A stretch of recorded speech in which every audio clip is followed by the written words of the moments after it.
गुरुजी, भगवान की प्राप्ति कैसे किया जाए? भगवान की प्राप्ति इतना साधारण है, लेकिन आदमी भगवान की प्राप्ति के लिए क्रियाओं में परेशान हो जाता है। वो भगवान को प्राप्त करना ही नहीं चाहता, वो केवल क्रियाओं में उलझ के रह जाता है। जबकि भगवान की प्राप्ति तो केवल भगवान की शरणागति स्वीकार कर लेना चाहिए। व्यक्ति मन से केवल एक बार स्वीकार कर ले कि हम भगवान के हैं, भगवान हमारे हैं, भगवान की प्राप्ति हो गई। आदमी का जैसे विवाह होता है, तो विवाह में क्या होता है, स्वीकारोक्ति ही तो होती है। केवल पत्नी ने पति को स्वीकार कर लिया कि आज से हमारे पति हो गए, और जिंदगी भर उनको पति मान करके अपना जीवन काट देती है। पति अपने पत्नी को केवल स्वीकार ही तो कर लेता है भावों से कि ये हमारी पत्नी है, और पूरी जिंदगी पत्नी मान करके काट देता है। तो स्वीकारोक्ति है, बस यही स्वीकारोक्ति भगवान के प्रति आ जाए कि हम भगवान के हैं, भगवान हमारे हैं, आपको भगवान की प्राप्ति हो जाएगी।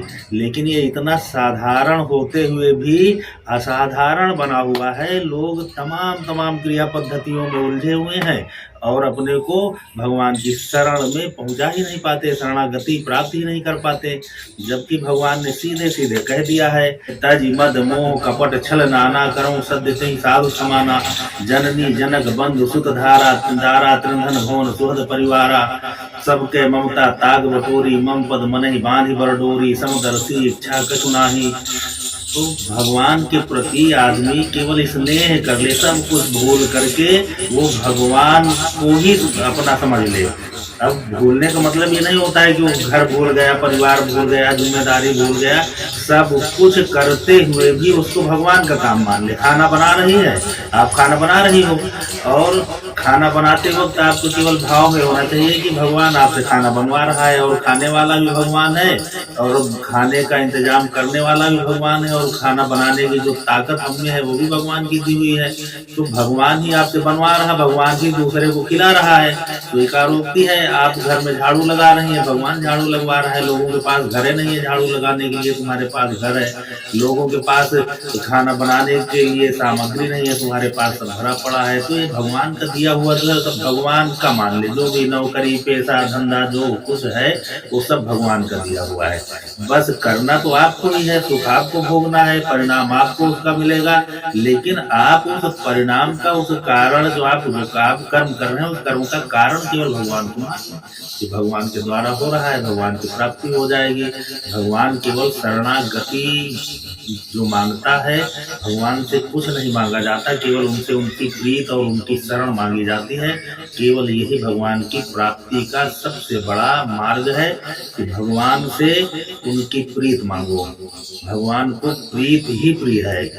प्रेम ते प्रकट होई मैं जाना, हरि व्यापक सर्वत्र समाना। भगवान हर जगह सर्वत्र रूप से बराबर है, कहीं भी कम ज्यादा नहीं है। लेकिन आप अगर उन्हें, आप जो क्रियाएं करते हैं उन क्रियाओं में आपका अहम लगा हुआ है, आपको लगता है कि आप ये क्रिया कर देंगे तो भगवान प्रसन्न हो जाएंगे उन क्रियाओं से। जबकि भगवान तो अखंड ब्रह्मांड नायक है, सारी क्रियाएं उसके ही द्वारा संपादित की हुई है, वो उन क्रियाओं का मालिक है, सारी चीजों का भगवान ही नियंता है। लेकिन आपको लगता है कि आप किस पद्धति से भगवान को खुश कर लेंगे, तो इसमें कहीं आपका अहम तो नहीं है। तो उस अहम को मार करके अगर आप क्रिया करते हैं कि भगवान हम जो भी कर रहे हैं, आप जो दीपक जला रहे हैं, फल चढ़ा रहे हैं, फूल चढ़ा रहे हैं, जाप कर रहे हैं, वो भी आप भगवान के ही द्वारा जो प्राप्त है, उसी भगवान की दी हुई चीज को ही भगवान को समर्पित कर रहे हैं। तो उसमें आप अपना कुछ ना जोड़े। इसी को पूजा पद्धति में बाद में कहा भी जाता है कि न मंत्रम नो यंत्रम तदप्च न जाने स्तुति महो न चाह्वानम ध्यानम तदप्च न जाने स्तुति कथा न जाने मुद्रास्ते तदप्च न जाने विलपनम परम जाने माता सुदम शरणम क्लेश हरणम। कुछ है ही नहीं हमारे पास, सब कुछ आपका दिया हुआ है, और जो कुछ हम अर्पित कर रहे हैं, समर्पित कर रहे हैं, वो सब आपका ही है, आपका है, और आपको समर्पित कर रहे हैं। तो दियम वस्तम गोविंदम तुम्हें समर्पयामि, तुम्हारी ईद ही है, तुमको समर्पित कर रहे हैं, हमारा कुछ है ही नहीं। यही तो समर्पण है। और जब आप समर्पित हो जाते हैं, शरणागति में उनके चले जाते हैं, तो आपके हृदय में ही भगवान बैठा है। कहाँ आप भगवान की प्राप्ति में परेशान है?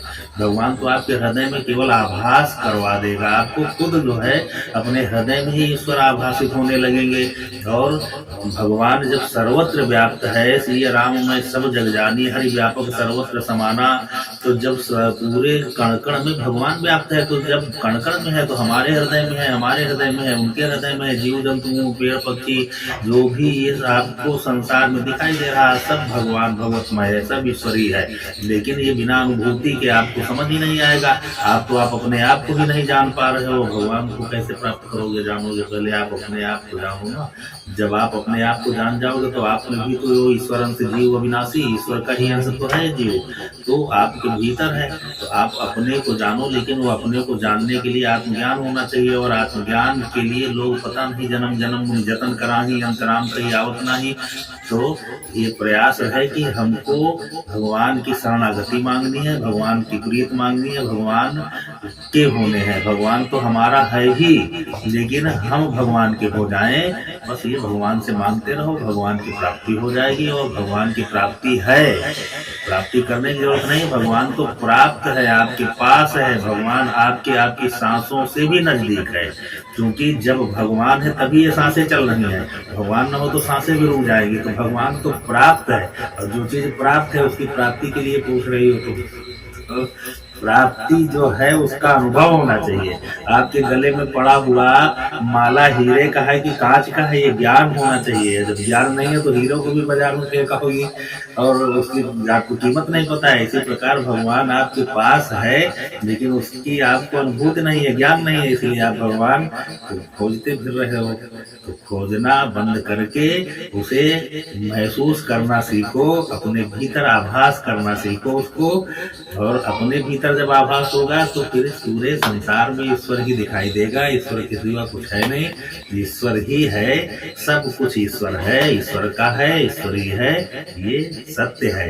उसे कोई खोजने की जरूरत नहीं, वो प्राप्त है। बस अपने आप में आप अपने को जान लो, ईश्वर प्राप्त हो जाएगा।